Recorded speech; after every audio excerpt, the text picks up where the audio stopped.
Inilah kisah sejarah asal-usul ayat kursi yang sangat menakjubkan dan penuh peristiwa ajaib.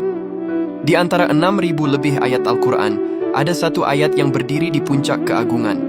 Ia bukan sekadar teks suci, melainkan sebuah pernyataan kekuasaan ilahi yang kekuatannya menggetarkan langit dan bumi. Ayat suci itu adalah bernama ayat kursi, yaitu ayat ke-255 dari surah Al-Baqarah. Ayat kursi adalah ayat Madaniyah. Artinya ia diturunkan di Madinah, kota yang menjadi pusat peradaban awal Islam setelah peristiwa hijrah Nabi Muhammad SAW. Nabi menerima wahyu ini pada suatu malam hari dalam kondisi normal sebagai bagian dari proses turunnya Al-Quran secara bertahap. Momen turunnya ayat ini penuh dengan suasana dramatis.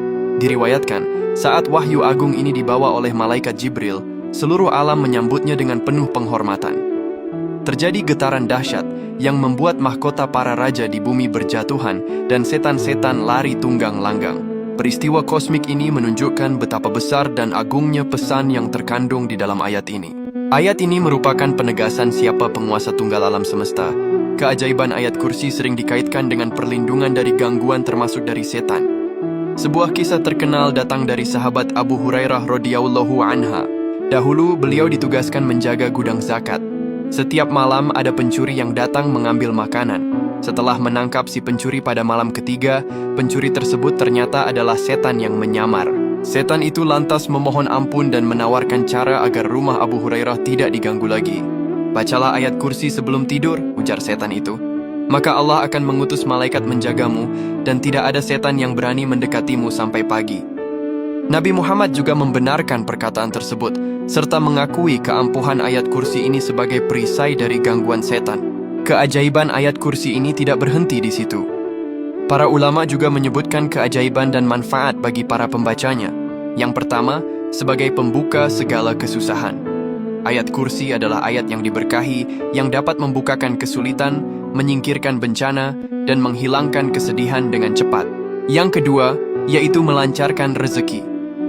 Secara rutin membaca ayat ini dipercaya dapat membuka pintu rezeki dan menghindarkan dari kemiskinan. Yang ketiga, yaitu sebagai perlindungan saat keluar rumah. Jika dibaca saat keluar rumah, Allah akan mengutus 70.000 malaikat untuk melindunginya dari segala arah. Manfaat yang keempat, yaitu sebagai tiket surga dan ketenangan jiwa. Rasulullah pernah bersabda, barang siapa membaca ayat kursi setiap selesai sholat fardu, maka tidak ada yang menghalanginya untuk masuk surga kecuali kematian. Manfaat yang kelima, yaitu sebagai tameng dari segala keburukan. Ayat ini memberikan perlindungan ilahi dari jin, sihir, mata jahat, dan segala jenis bahaya yang terlihat maupun tak terlihat. Dan manfaat yang keenam, yaitu memudahkan sakaratul maut. Membaca rutin ayat ini juga dipercaya memudahkan proses sakaratul maut atau saat pencabutan nyawa. Jadi, ayat kursi adalah sumber ketenangan jiwa dan keamanan fisik. Mengamalkannya berarti menyerahkan diri sepenuhnya kepada Sang Penguasa Tunggal yang tidak pernah tidur dan tidak pernah lelah mengurus makhluknya.